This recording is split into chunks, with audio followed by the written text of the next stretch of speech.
VIH, chicos, es un tema importantísimo tanto en lo que respecta a la rotación como tal, como también en el hospital. Porque, bueno, al menos en lo que yo experimenté, VIH fue de lo más preguntado en mi hospital, ¿no? Generalmente en las clases prácticas, el doctor nos hacía muy...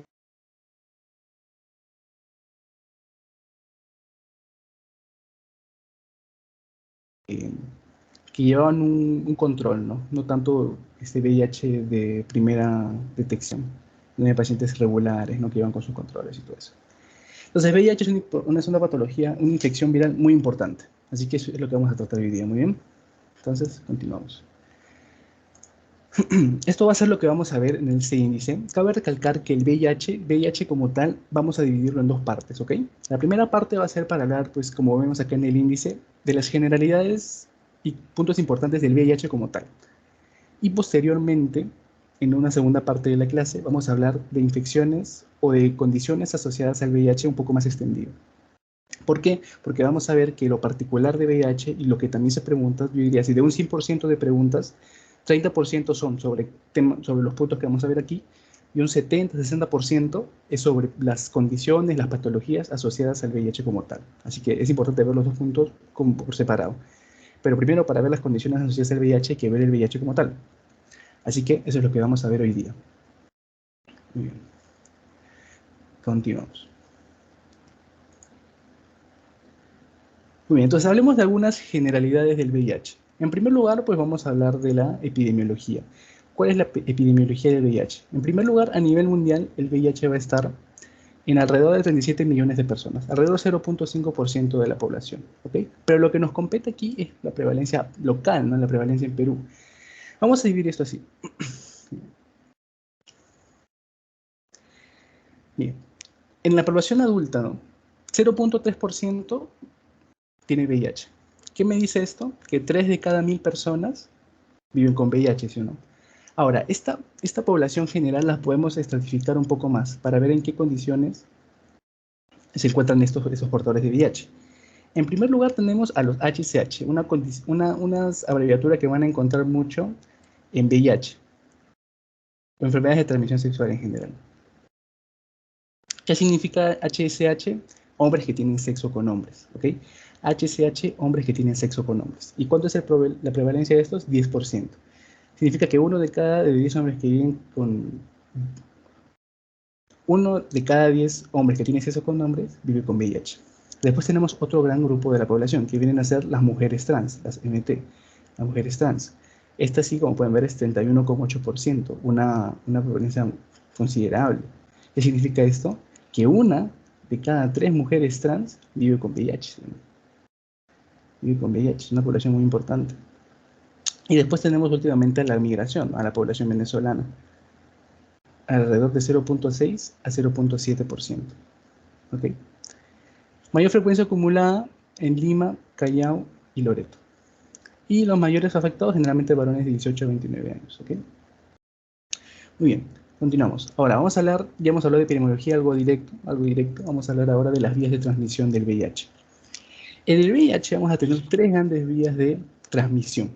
Como se puede imaginar, en Perú específicamente, y se repite alrededor del mundo, la verdad. Pero en Perú específicamente, la más común va a ser indudablemente la de transmisión por vía sexual, ¿no? Alrededor del 98.3% de los casos de VIH, al menos en Perú, son por transmisión de vía sexual. Y el riesgo de los hombres que tienen sexo con hombre es de 0.5% para la persona que recibe, ¿no? Y en hombres y mujeres es de 0.05% por hombre y 0.1% por mujer. Como pueden ver, el riesgo de VIH no es tan alto. O sea, como tal, ¿no? No es como, por ejemplo, yo que sé, un COVID. No es tanto así lo que viene a ser la transmisión. Porque si no, pues sería terrible. Ahora, acá viene factores modificantes, indudablemente, que pueden definitivamente, pues, aumentar este riesgo de transmisión. En primer lugar, la carga viral, ¿no? La cantidad, por así decirlo, de VIH que tiene el portador, ¿no? Generalmente, cuando hablamos de carga viral, esperamos y se tiene descrito que cantidades menores a 400 copias, es muy difícil que se transmite el VIH. O sea, con un recuento viral, con una carga viral menor de 400, es muy difícil que se transmite VIH por vía sexual. Muy bien. Otros factores, la coinfección con otras enfermedades, otras ETS, herpes, VPH, en fin, cualquier otra que aumente la cantidad de carga viral en esta zona genital, pues, y la inflame y todo eso va a favorecer la transmisión del VIH. Otro dato importante, el daño de la mucosa genital, indudablemente, ¿no? Ahora, siguiente gran forma de transmisión, la vía parenteral, el uso de agujas, el uso de drogas, ¿no? Con de 0.2% en el Perú. Y la tercera vía de transmisión, la vertical, ¿no? De madre a hijo. Va a ser alrededor 1.3%. Y lo podemos dividir durante el parto y la lactancia. Durante el parto va a ser de 5 a 15%. ¿Ok? Por eso es que generalmente si se tiene un recuento mayor a 1000 copias de la madre, ¿no? Mayor a 1000 copias de la madre, se recomienda hacer la cesárea. ¿Ok? Se recomienda hacer la cesárea. O incluso si no se tiene recuento de carga viral de la madre. Y por ende la lactancia se suspende. Siempre la lactancia se va a suspender en madres portadoras de VIH, porque puede transmitirse al niño por VIH. Si bien es cierto el niño más adelante tiene una profilaxis después del parto, antes del parto también, depende de cuando se sabe que la madre tiene VIH, pues acá vamos a ver que incluso así también se suspende la lactancia. Muy bien, hemos visto las vías de transmisión y el riesgo de transmisión, pues indudablemente la transfusión sanguínea pues es de los más altos, ¿no? 90 al 95%, de madre a hijo de 20 a 40% y jeringas de 0 a 1%. Es importante que lo tengan en cuenta. Ahora, hablemos un poco del virus como tal. Del VIH. El virus del VIH va a ser un virus de tipo RNA. Su material genético es RNA. ¿Okay? Su material genético es RNA. ¿Okay? Doble cadena de RNA. La familia, retroviridad, importante de saberla, y el género lentivirus. Son los tres datos sobre el virus que es importante reconocer siempre. Ahora, las especies. La más prevalente en todo el mundo es el VIH tipo 1, y en lo que respecta al VIH tipo 2, más que todo es en África Occidental. Y en Perú, ¿ok? En Perú, el subtipo B es el más prevalente, por si le preguntan en algún momento, ¿no? VIH tipo 1, subtipo B, específicamente en Perú. Muy bien. Ahora, hablemos un poco de la estructura del VIH. Es muy importante conocer la estructura del VIH, chicos, porque en base a su estructura vamos a poder entender su fisiopatología y por ende su farmacología también, porque la farmacología de VIH está orientada pues a tratar de interrumpir todo este proceso de replicación que sucede dentro del organismo. Entonces, acá tenemos el VIH. Vamos a ver que en primer lugar vamos a tener, aquí, en primer lugar vamos a tener, acá, miren conmigo, estas dos cadenitas que serían las dos copias de ARN, es un virus ARN. Entonces tenemos primero la primera estructura importante, dos copias de ARN. Después vamos a tener que estas copias de ARN van a estar, como pueden ver, rodeadas, ¿sí o no? Por estas circulitos azules, ¿no? Esta capa azul. Esto es la cápside. Bueno, en general es una envoltura, ¿no? Que recubre el núcleo. Esta envoltura también tiene su particularidad. Es una nucleocápside compuesta por proteínas que se llaman proteínas P24. Importante saber el nombre, más adelante me lo van a agradecer. Proteínas P24, de eso están compuestos. Pero a su vez, como pueden ver, chicos, esto de azulito está rodeado otra vez por otra cápside, ¿no? En este caso podemos decir los puntitos naranjas. Eso también tiene su particularidad. Esas son las proteínas de la nucleocápside, proteínas P17, ¿ok? Importante reconocer las proteínas que recubren al núcleo. Entonces tenemos ARN recubierto en primera instancia por proteínas P24, por decir, el primer círculo, por así decirlo, y este círculo a su vez recubierto por otro círculo que vienen a ser las proteínas P17. ¿Ok? Ahora, estas dos capas podemos ver que a su vez están recubiertas por otra capa. Esta capa ya la podemos reconocer, ¿no? Ya vemos ahí que tiene como que una bicapa, ¿no? Como en las células normales. Esa es una capa fosfolipídica, ¿no? Que va a recubrir en general a todo el virus. Ahora, en esta capa fosfolipídica vamos a encontrar estas estructuras, como que estos, podamos llamar estas antenitas, estos ganchitos. ¿Okay? Estos ganchitos también son súper importantes para poder entender la fisiopatología del VIH. Como podemos ver, tengo puesto por dos partes. Una bolita y un palito, ¿no? Por así decirlo, entre los mismos. Pero esa bolita y un palito tenemos que nombrarlas. ¿Por qué? Porque después, más adelante, vamos a ver en qué actúan. Permítame un minutito, chicos, se los agradecería, por favor.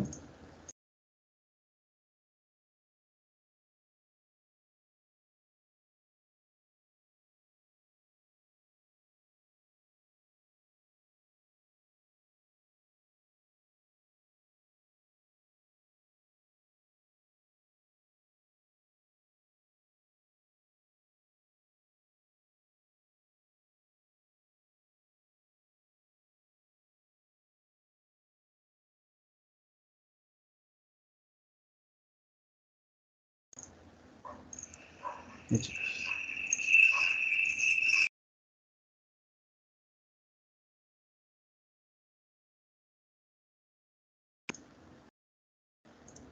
Ya, chicos, continuamos, disculpen.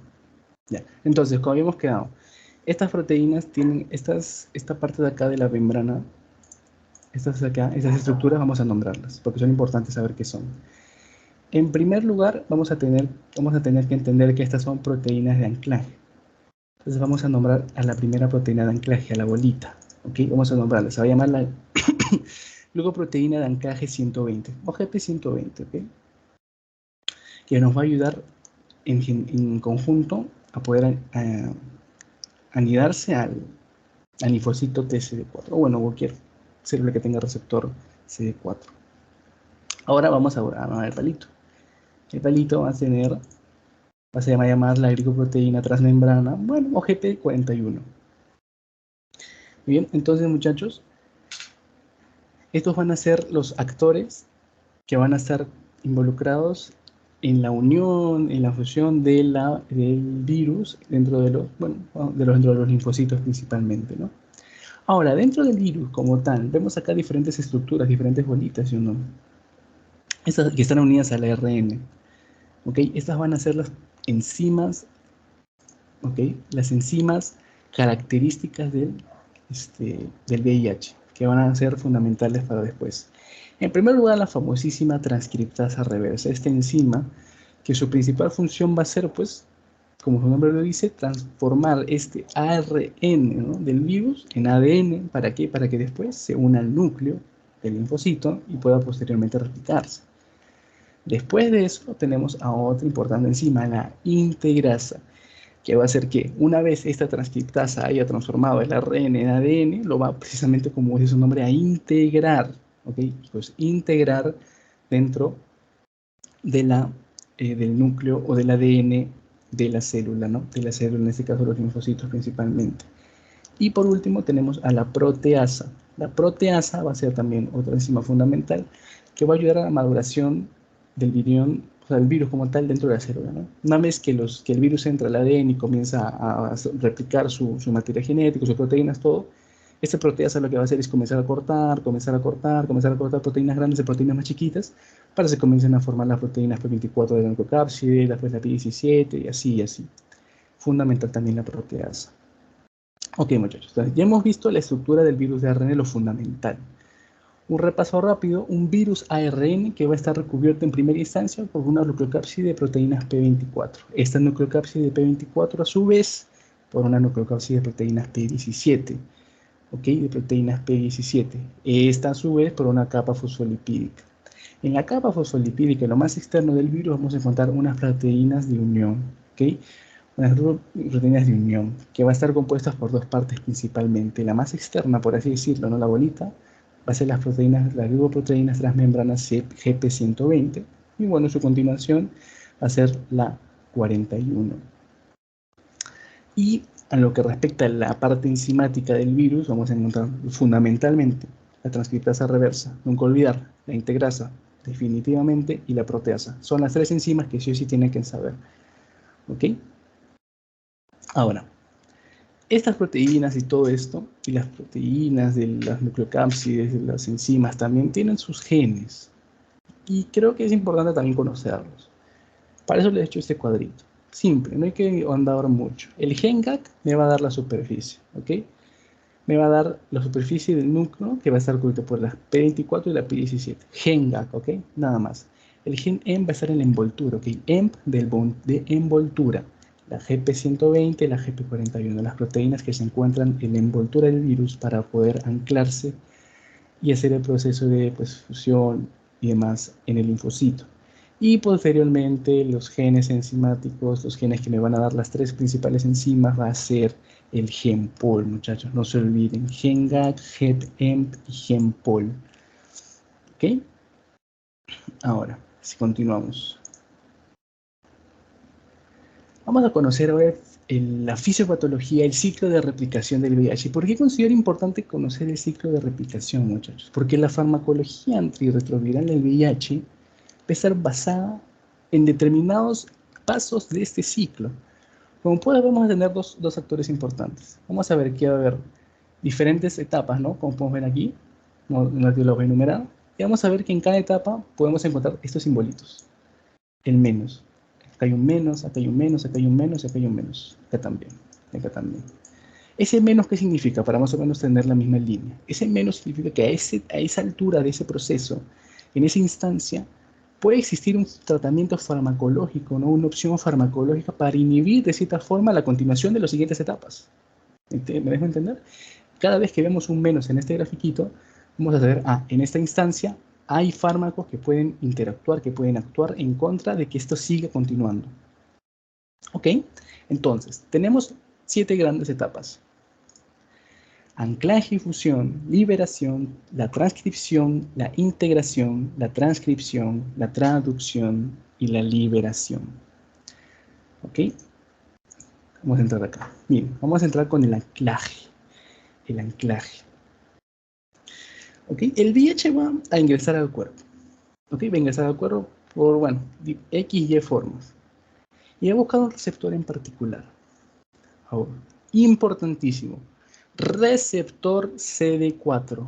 Importantísimo. ¿Qué receptor busca el virus del VIH? Receptor CD4.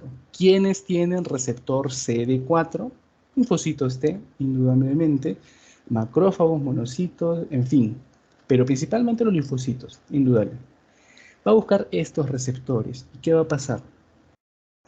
Se va a anclar, va a formar un complejo CD4 con qué glicoproteína, con la glicoproteína más externa, la bolita, la GP120, ¿ok? Aquí lo tenemos, no se me pierdan, la GP120 va a formar un complejo enzimático, la GP120, con los receptores CD4. Y ese va a ser el primer punto de anclaje. Ahí, ¡plin!, comienza la cosa.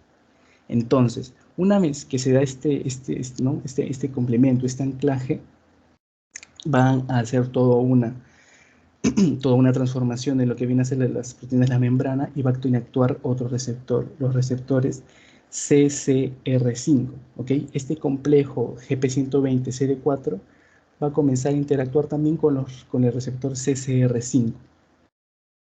¿Ok? Y va a ser en base a la interacción de estas dos que va a poder comenzar a fusionarse con la célula. Ojo, un menos. Tenemos un menos acá. ¿Qué significa? Que hay una forma de poder inhibir esto. ¿Qué tenemos aquí? si te estoy diciendo que primero el anclaje CD4 GP120 ya se ha dado.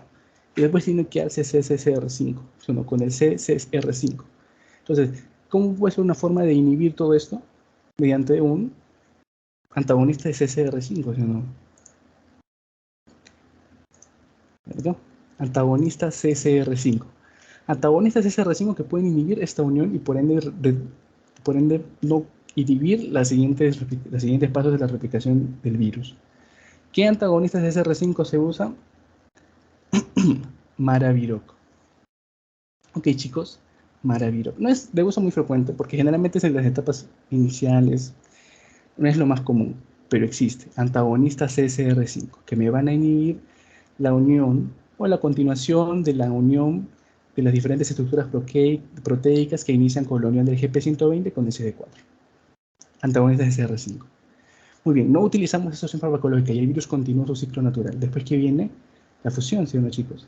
La fusión, el virus se va a...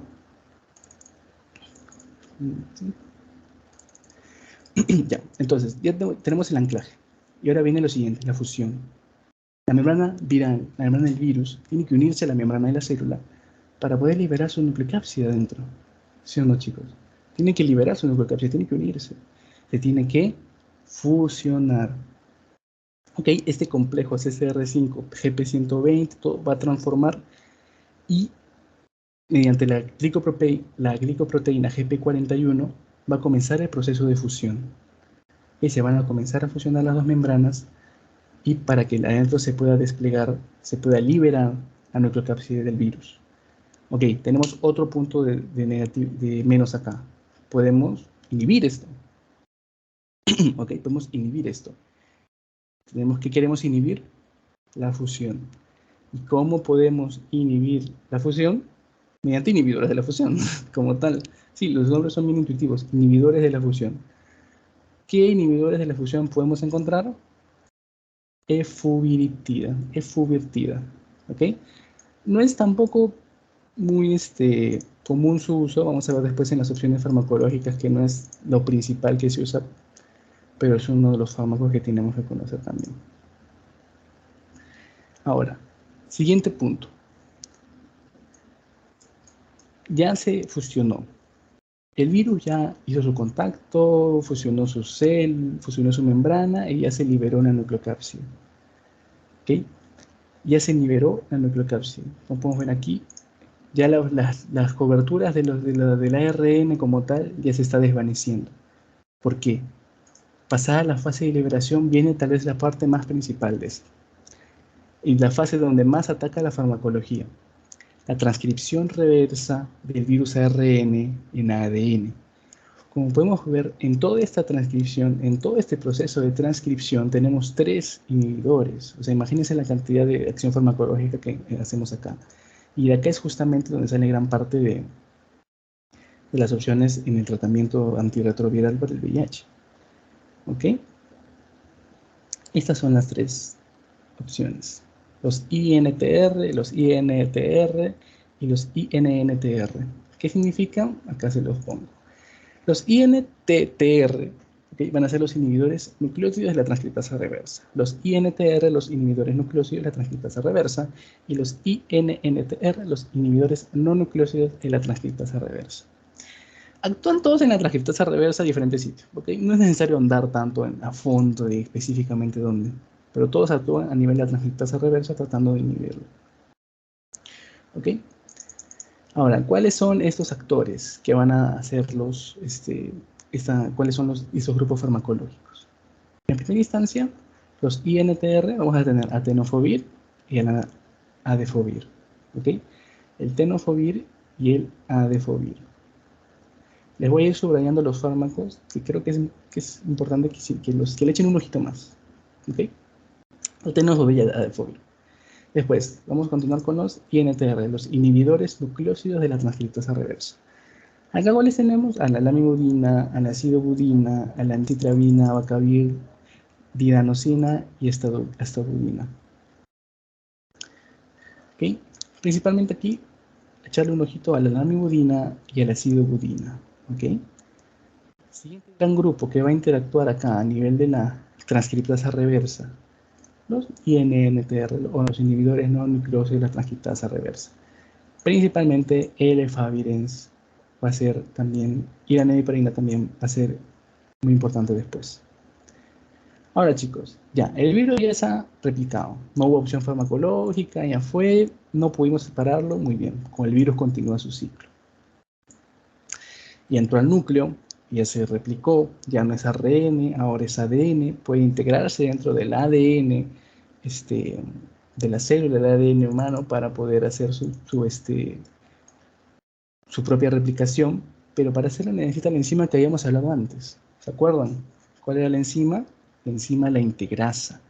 La integrasa, como su nombre dice, va a integrar este resultado de la transcripción inversa, lo va a integrar dentro del ADN propio. Y como podemos ver, acá tenemos otro stop. Podemos inhibir esto mediante ¿qué? ¿Qué puede ser? se creen. Queremos inhibir a la integrasa, precisamente con los inhibidores de la integrasa, ¿no? ¿Y cuáles son estos inhibidores de la integrasa? Dolutegravir y raltegravir. Siempre mucho ojito al dolutegravir. ¿Ok? Muy bien, el virus ya entró a la célula, ya entró al núcleo, ya entró al ADN, comienza su replicación. ¿Ok?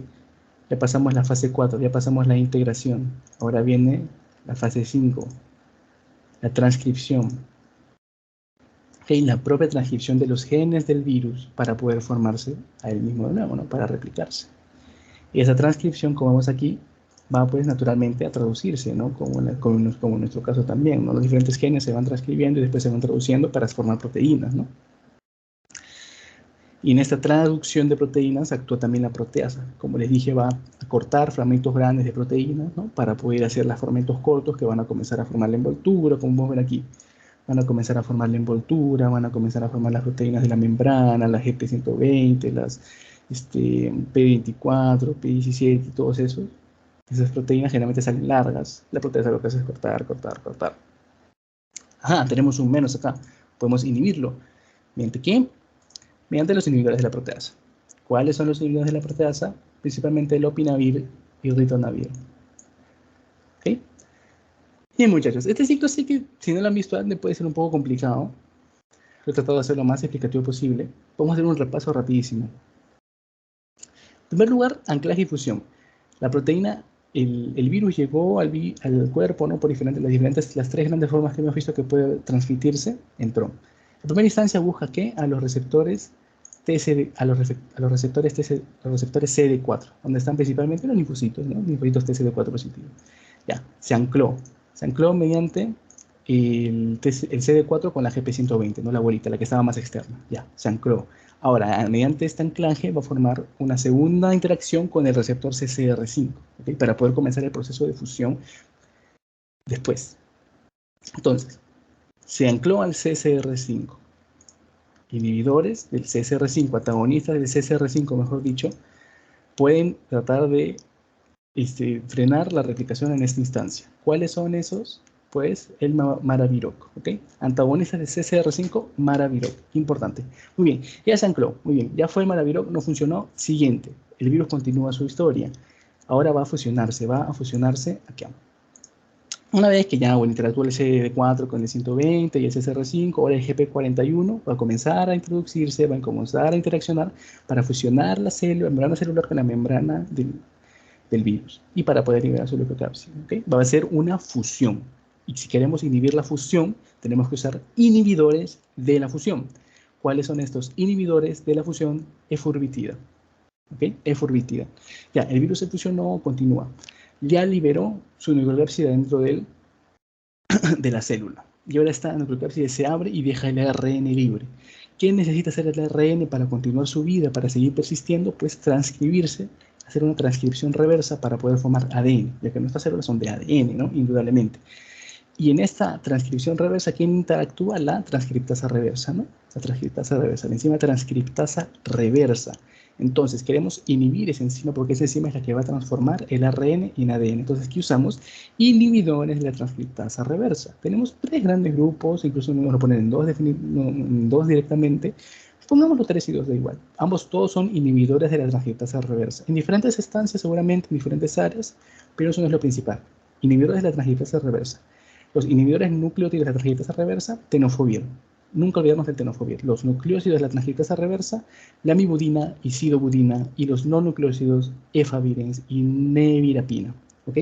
Todos estos actúan a nivel de la transcriptasa reversa para inhibir la transcripción de este ARN. No pudimos arreglar esto, no pudimos frenarlo, el virus entra a la célula. El ARN del virus entra al núcleo, mejor dicho. El ARN del virus entra al núcleo y ahora lo que tiene que hacer es, una vez como ya está en ADN, pues tiene que integrarse a nuestro propio ADN para continuar su replicación. ¿Quién hace esta acción? Como lo habíamos visto antes, la integrasa. La integrasa va a integrar este ADN nuevo, este ADN del virus, en el ADN del humano, nosotros, ¿no? ¿Mediante qué? Mediante la integrasa. Entonces, ¿cómo podemos inhibir la integración del ADN? Por inhibidores de la integrasa. ¿Ok? ¿Como cuáles? Dolutegravir y raltegravir. Dolutegravir y daltegravir. Muy bien, no utilizamos esto, no funcionó, el virus continúa su historia. Ya entró al ADN, comienza a hacer toda la maquinaria genómica, la codificación de las diferentes proteínas, de las secuencias de aminoácidos, en fin, para comenzar a formar sus respectivos componentes. ¿Okay? Para comenzar a formar sus respectivos componentes. Estos componentes comienzan a salir del núcleo, ¿okay? Una vez ya están transcritos, comienzan a traducirse, ¿no? Como igual como nosotros, nuestras proteínas se comienzan a traducir, comienzan a ponerse los aminoácidos en su orden como tal para formar las proteínas, comienzan a traducirse, y una vez se traducen, la proteasa comienza a cortarlos en fragmentos un poco más pequeños para poder elaborar las diferentes proteínas que hemos venido mencionando, ¿no? GP41, 120, 17, en fin. Entonces la proteasa actúa a este nivel. ¿Y qué podemos hacer para inhibir la proteasa? Utilizar inhibidores de la proteasa, como cuáles, lopinavir y ritonavir. Y muchachos, este ha sido el ciclo de replicación del virus. Un poco largo, pero es importante conocerlo para poder entender realmente cómo funciona. ¿Okay? Ahora, ¿cómo progresa este virus? ¿Okay? ¿Cómo progresa?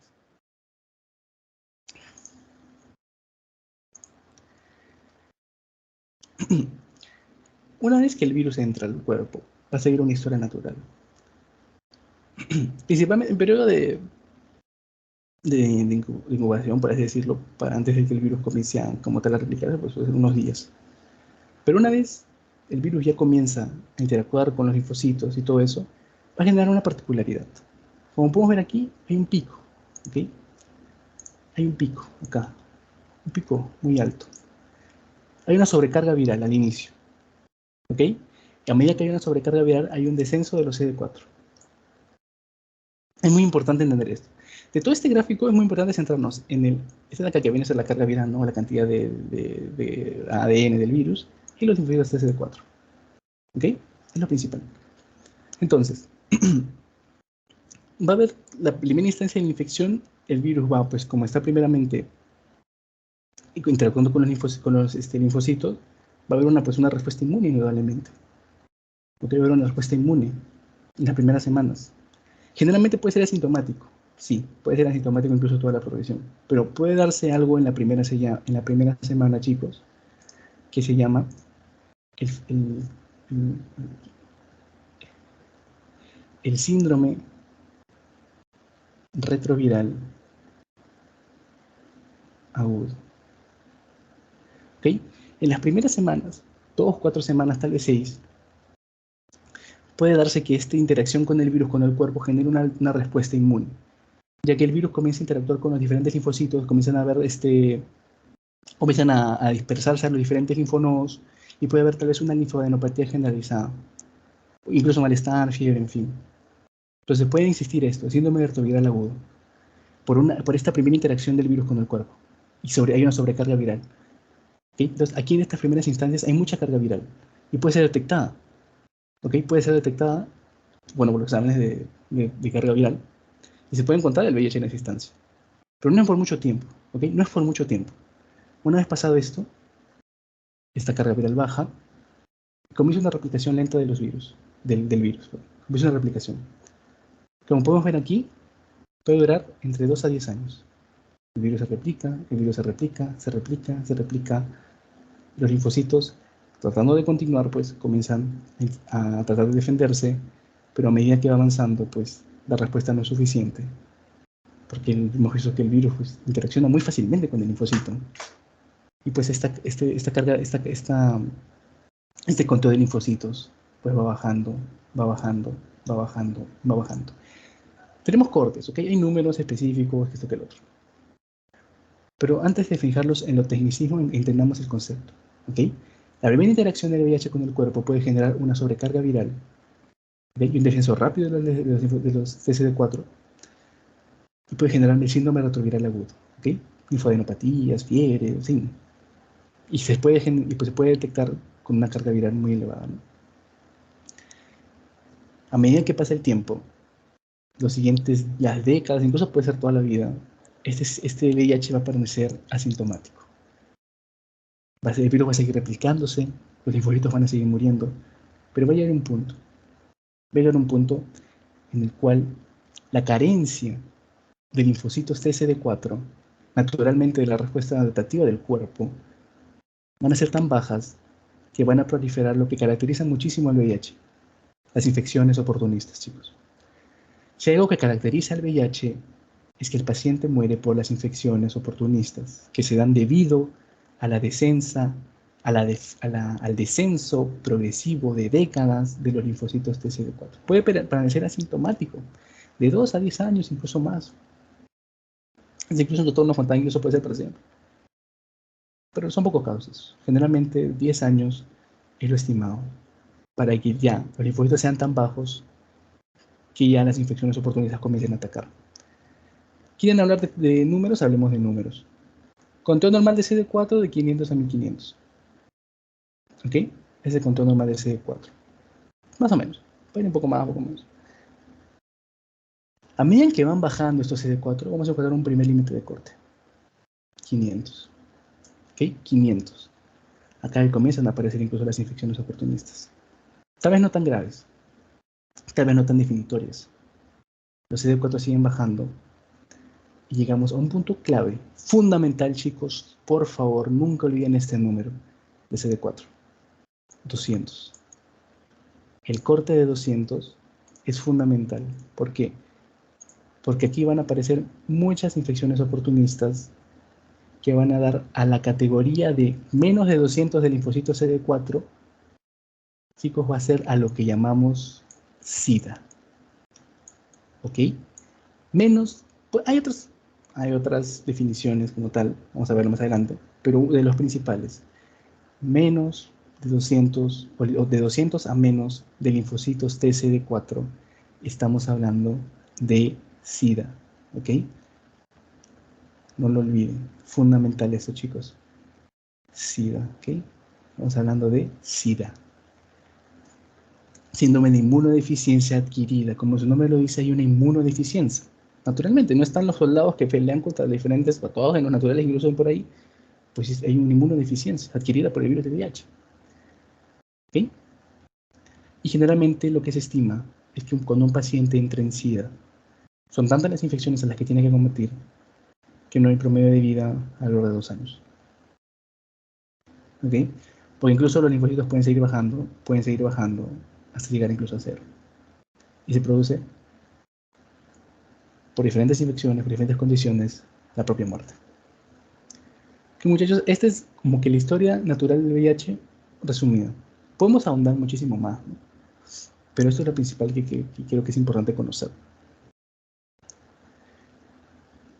Ahora continuamos. Las características clínicas. ¿Okay? Las características clínicas de la infección por el VIH.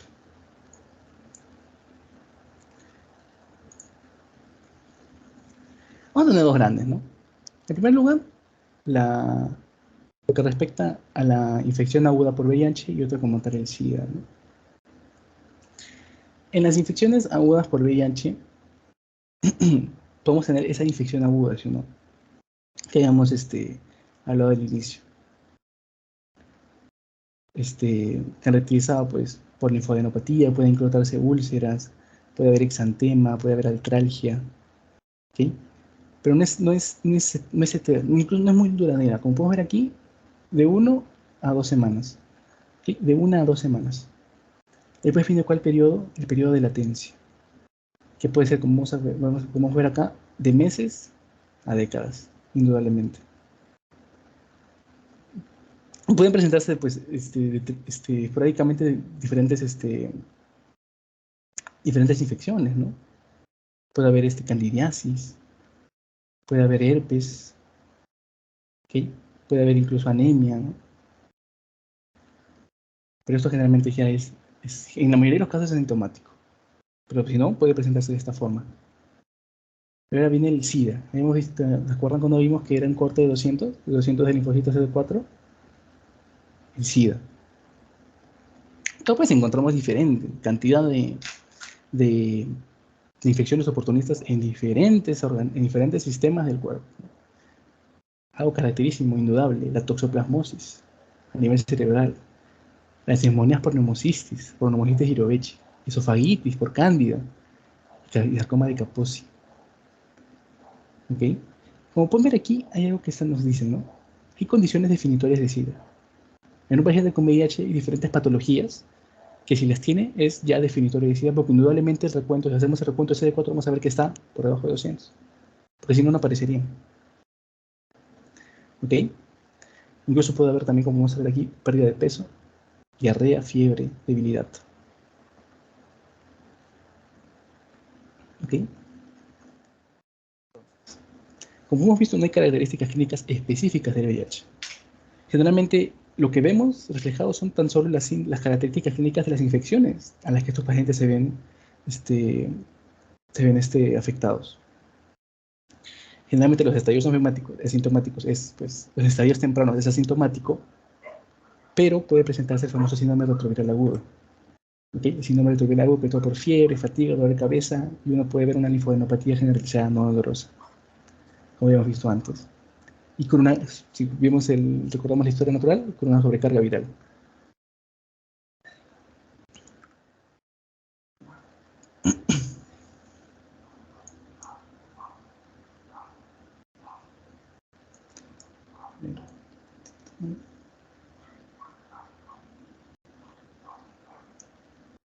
Así es.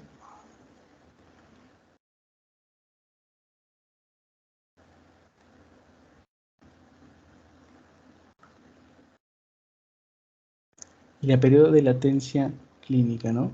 Que pueden ser asintomáticos, puede haber incluso linfadenopatía generalizada persistente también, diarrea crónica y también indudablemente las infecciones oportunistas, ¿no? Bien, ahora, clasificación del VIH. Acá hay dos grandes grupos, la clasificación por parte del CDC y la clasificación por parte de la OMS. No me he preguntado tampoco porque es muy intuitivo, pero igual es importante conocerlo, ¿no? Porque de aquí baja generalmente la definición del SIDA.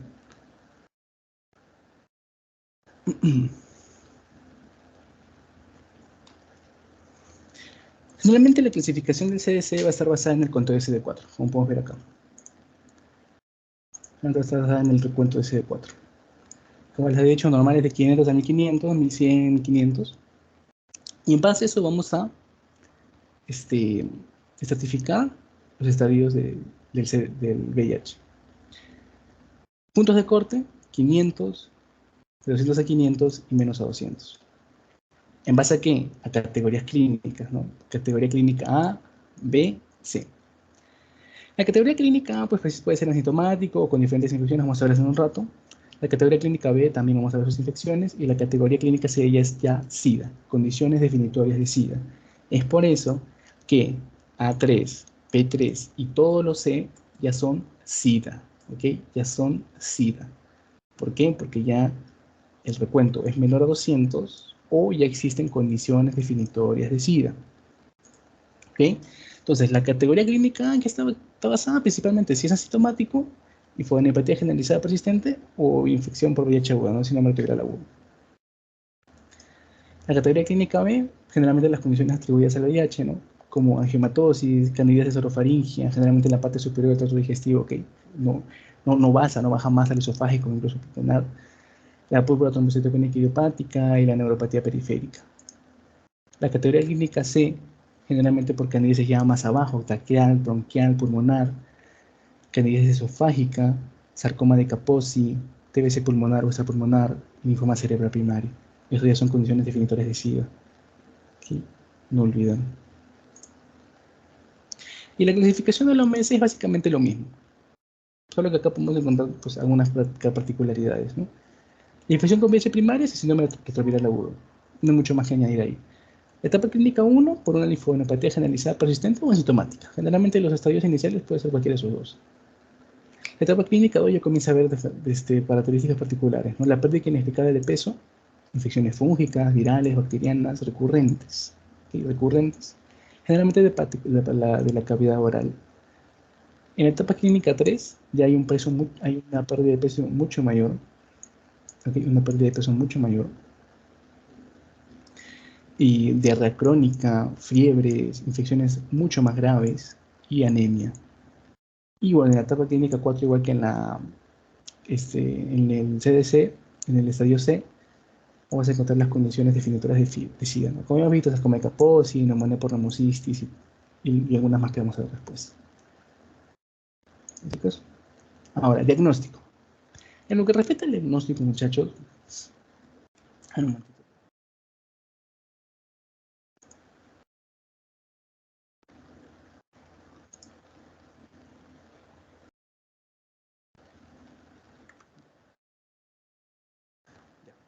Lo que respecta al diagnóstico, a mí me gusta mucho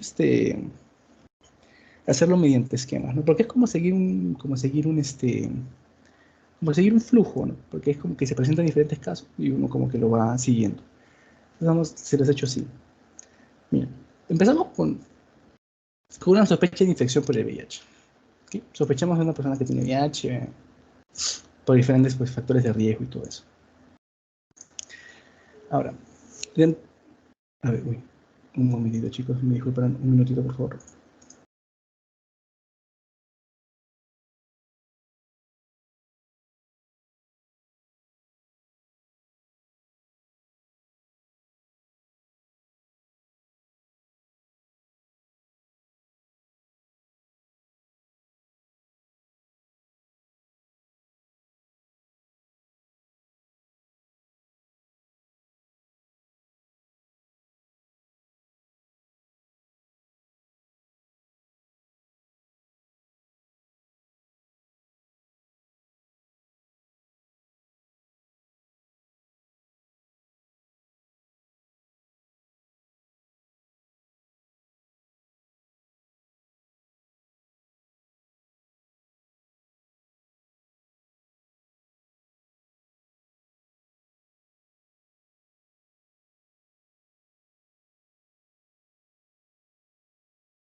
Ya, chicos, disculpen.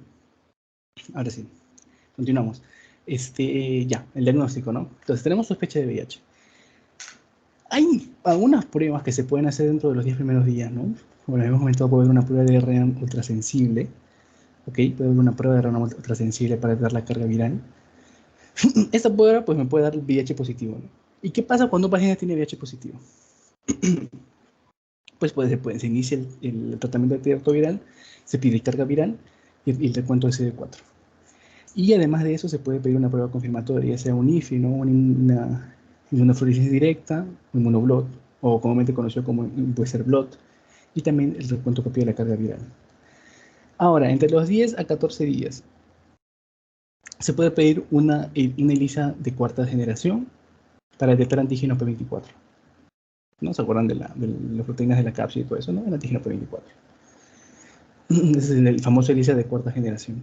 Si me da positivo, hay paciente VIH positivo, y pues se inicia igual que acá, ¿no? El tratamiento antirretroviral, la carga viral, el CD4, y se pide pruebas confirmatorias. Y ahora, otros casos. Ahora, famosísimo, muy importante, el FAO. Esto es como que algo adicional, pero lo principal de todo esto es esto. Según la norma técnica del MINSA. ¿Ok? Según la norma técnica del MINSA, este es el flujograma que deberíamos seguir.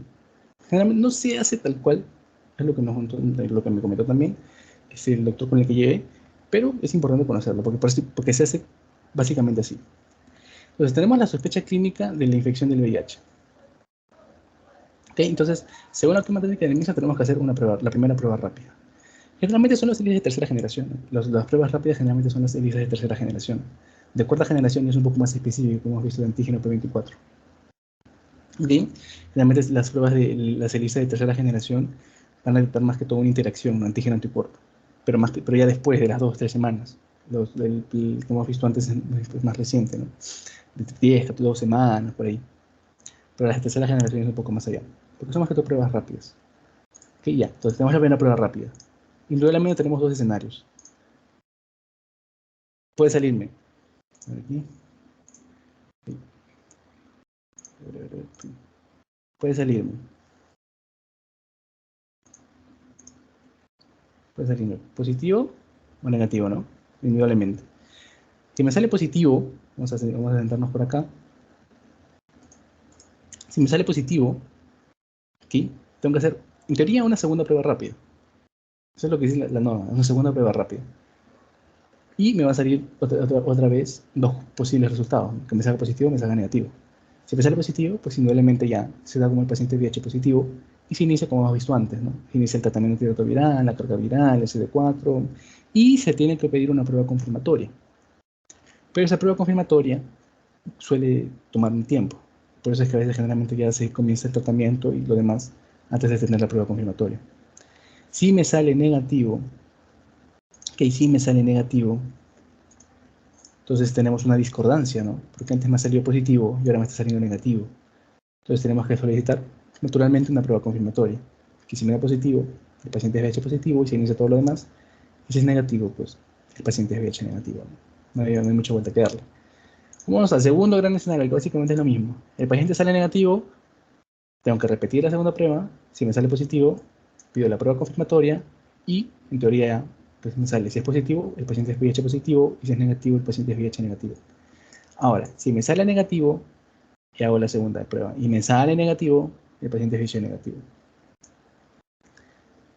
Ahora, ¿en qué pacientes deberíamos iniciar tratamiento antirretroviral? Naturalmente en todos, chicos. Todo paciente diagnosticado con VIH debe recibir tratamiento antirretroviral. Hay algunas excepciones si tienen determinadas patologías. ¿Okay? Realmente ya en estadios más avanzados. Pero en primera instancia, todo paciente debe tomar el tratamiento antirretroviral apenas es diagnosticado. ¿Okay? Apenas es diagnosticado para así reducir la mortalidad del VIH. ¿Bien? Justamente hablando de tratamiento, vamos a ver cómo se hace. Ok, acá sí específicamente en Perú. Ok, no tenemos que irnos por las ramas, específicamente en Perú. Según norma técnica también.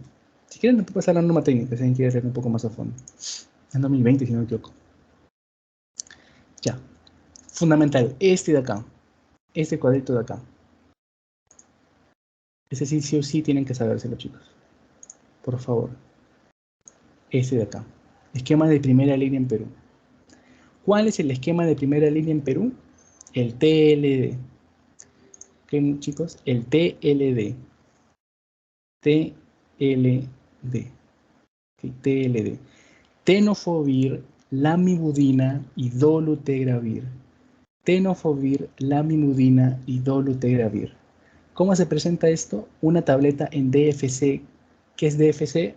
Dosis fija combinada, o sea, todo en uno. Cada 24 horas. ¿Ok?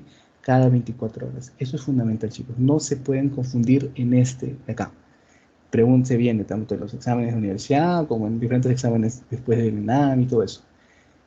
Pregunta muy básica de VIH que siempre viene. Tratamiento de primera línea en Perú. Actualmente no puede cambiar las cosas. Pero ahorita, actualmente, ¿cuál es? Tenofovir, lamivudina, dolutegravir. Los miligramos no preguntan tanto, o sea, creo que no. Pero lo principal es que sepan que es tenofovir, lamivudina y dolutegravir en una tableta en dosis fija combinada cada 24 horas. Eso es lo principal y quiero que aprendan de esta lámina. Ahora hay otros casos también, ¿no? Puede ser pacientes que inician tratamiento antirretroviral y tienen TBC. Pues ahí se varía un poco, ¿no? Sigue siendo TLD, pero ahora es dosis de dolutegravir. ¿Ok? Ahora, incluso se puede prevenir el VIH una vez uno por ahí piensa que ha tenido interacción con él. Sí, hay el famoso PrEP, profilaxis post-exposición, que es tenofovir igual TLD. Tenofovir, lamivudina y dolutegravir. Realmente por 3 meses más o menos. Pero sí, se da entre los primeros días, ¿no? Por ejemplo, yo qué sé, te pinchaste con una aguja o alguna pareja pues, te dice que tiene VIH o en fin, ¿no?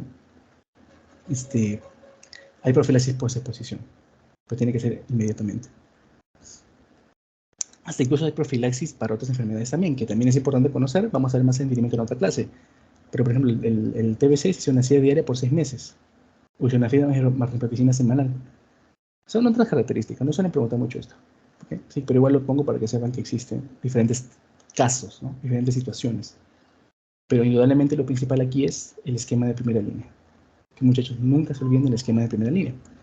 Entonces, en una persona normal, ¿Y qué pasa con otro gran grupo de personas? Las embarazadas. ¿Okay? ¿Qué indicaciones hay para una mujer o una madre que va a dar a luz un niño? Porque hay dos personas, ¿no? Tenemos que ver tanto cómo hacemos con la madre, como hacemos con la bebé, con el bebé. Entonces tenemos otra vez tres casos importantes. Si el diagnóstico fue en atenciones prenatales, si ya naturalmente la madre toma tratamiento antirretroviral antes del embarazo, o sea, si ya sabía que tenía, o si el diagnóstico aumentó el parto. ¿Okay? En cada uno vamos a tener tanto particularidades para la mamá como para el bebé.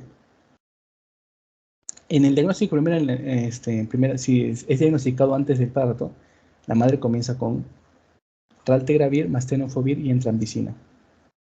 El dolutegravir se elimina porque puede alterar el feto.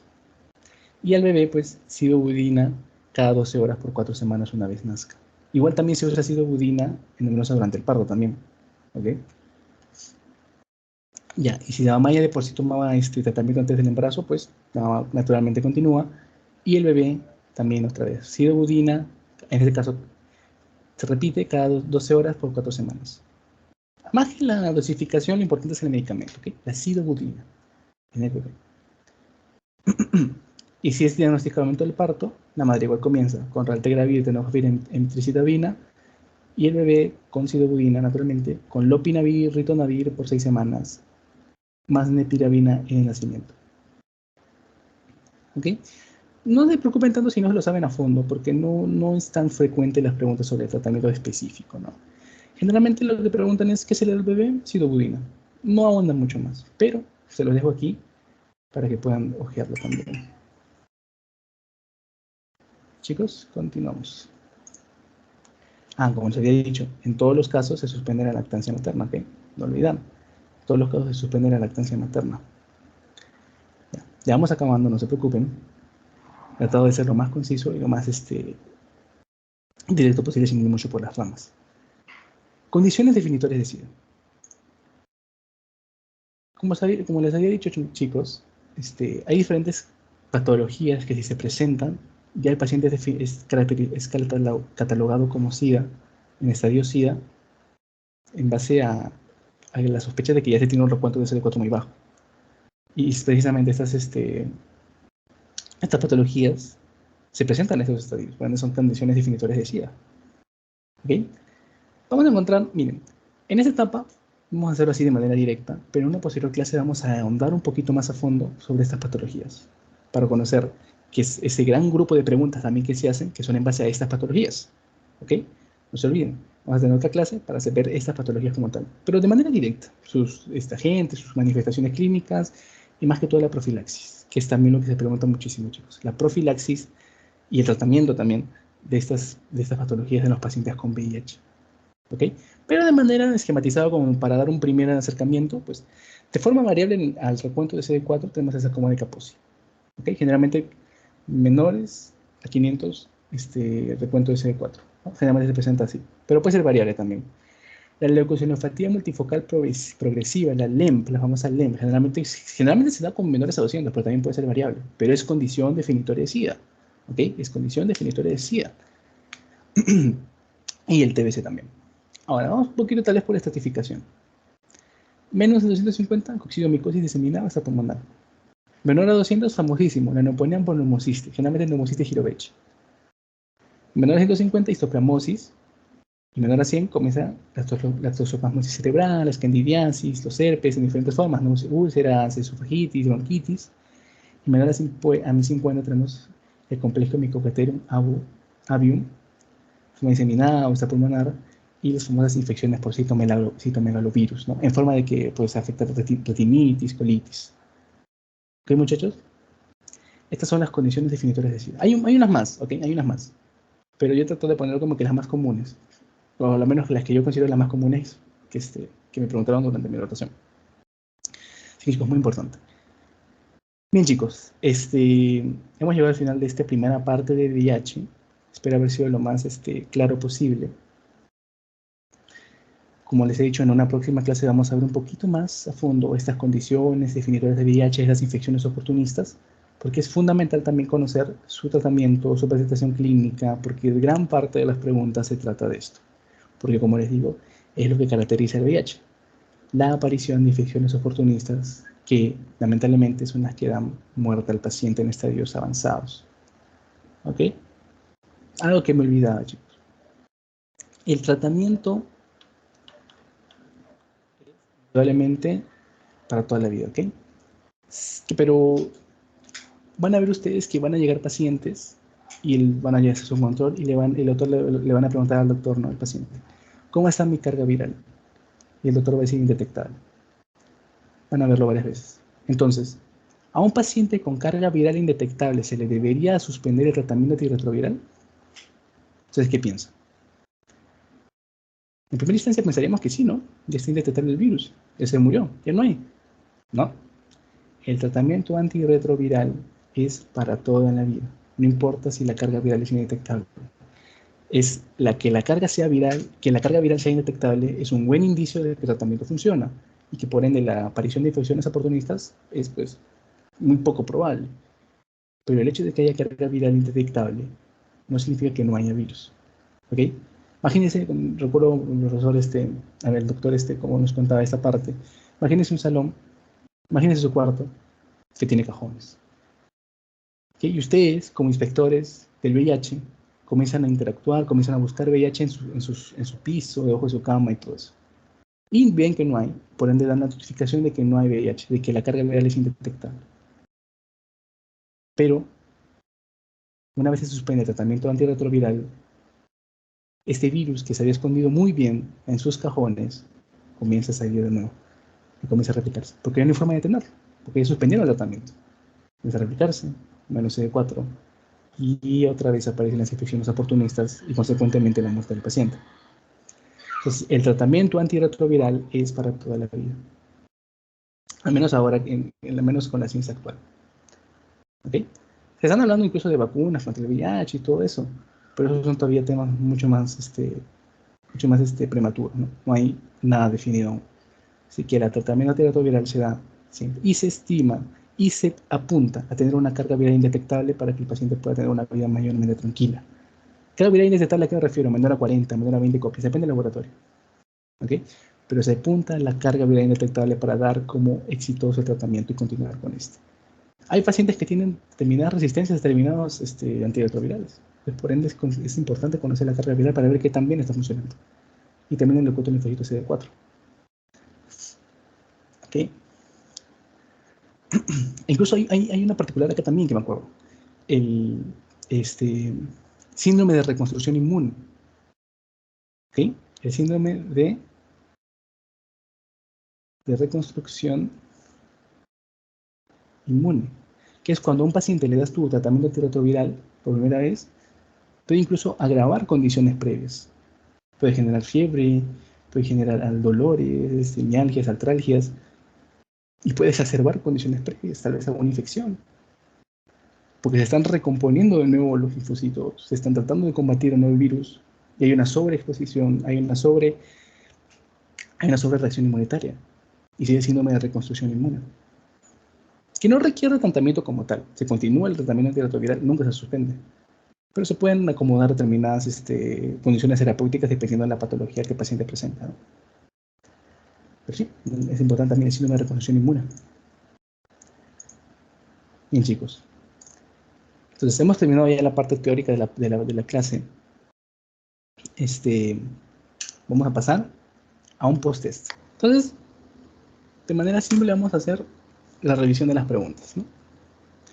Primera pregunta, las características del virus VIH son las siguientes, excepto, a ver, vamos a ver, linfótropo, indudablemente sí, tiene afinidad por los linfocitos, ¿no? Por los receptores CD4, eso está muy bien.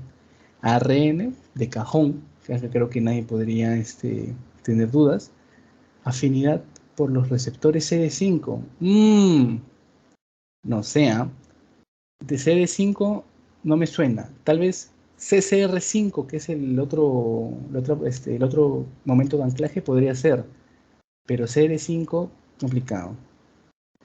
Pertenece a la familia Retroviridae, sí, retrovirus, Retroviridae y a las lentivirus, su género. ¿Y se favorece la infección de presencia de otras ETS? Sí, naturalmente sí, podríamos inducir que sí, incluso, intuitivo. Entonces sí, indudablemente no tiene afinidad por los receptores CD5, sino por los CD4, ¿sí o no? Presenta linfocitos, monocitos, principalmente linfocitos. Entonces sí, tiene afinidad por los receptores CD5. Muy bien. Siguiente pregunta, chicos, para ya irnos. Muy bien, siguiente. La mayoría de infecciones oportunistas en pacientes con VIH se producen cuando la cuenta de CD4 es inicialmente menor de. ¿Ok? Acá si bien eso tenemos conteos de CD4 muy bajos, ¿ok? Muy bajos. Y cualquiera de estas puede aparecer infecciones, indudablemente. Pero la pregunta nos dice a partir de qué. Cuando es inicialmente menor de qué. ¿Y se acuerdan, chicos, lo que habíamos visto ahí en las grafiquitas esas de los conteos del VIH, de su carga viral y los linfocitos CD4? Incluso lo vimos en la historia natural del VIH. ¿Cuál era ese número? El 200. El 200, chicos. No se olviden, es el 200. Un punto de corte importantísimo para, en primer lugar, definir SIDA. Y en primer lugar, definir SIDA, y es donde se presentan la gran cantidad de infecciones oportunistas de mayor calibre. 500 es también una ventana muy grande, pero para las preguntas siempre va a ser 200. ¿Ok? Chicos, siguiente. Chao. Siguiente pregunta. Pregunta 3. Ajá. Varón de 29 años que acude con múltiples ganglios cervicales, fiebre, dolor de garganta. Por factores de riesgo que mencionó el paciente, se sospecha de infección por el VIH. ¿Qué examen es útil si pensamos que presenta síndrome retroviral agudo? Acá nos han delimitado las opciones a solo una. Bueno, particularmente una. Síndrome retroviral agudo, chicos. ¿Se acuerdan del síndrome retroviral agudo que habíamos hablado? Cuando el VIH recién iniciaba, ¿se acuerdan? El VIH recién entraba, había una alta cantidad de VIH y una bajada rápida de linfocitos CD4. Y acá se podía presentar el famoso síndrome retroviral agudo, ¿sí o no? Y que la forma para poder que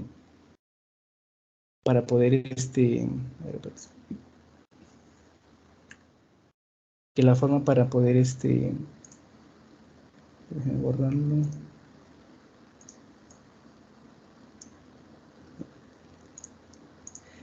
Aquí está. Una subida brusca en la primera interacción del VIH con los linfocitos, con el cuerpo, y una bajada también considerable de los linfocitos CD4. Y para detectar esta gran cantidad de ARN, ¿no? Esta gran cantidad de ARN, pues ¿qué tengo que buscar? Encontrar esa cantidad de ARN. ¿Mediante qué? Mediante la carga viral. La carga viral. ¿Ok? En la carga viral.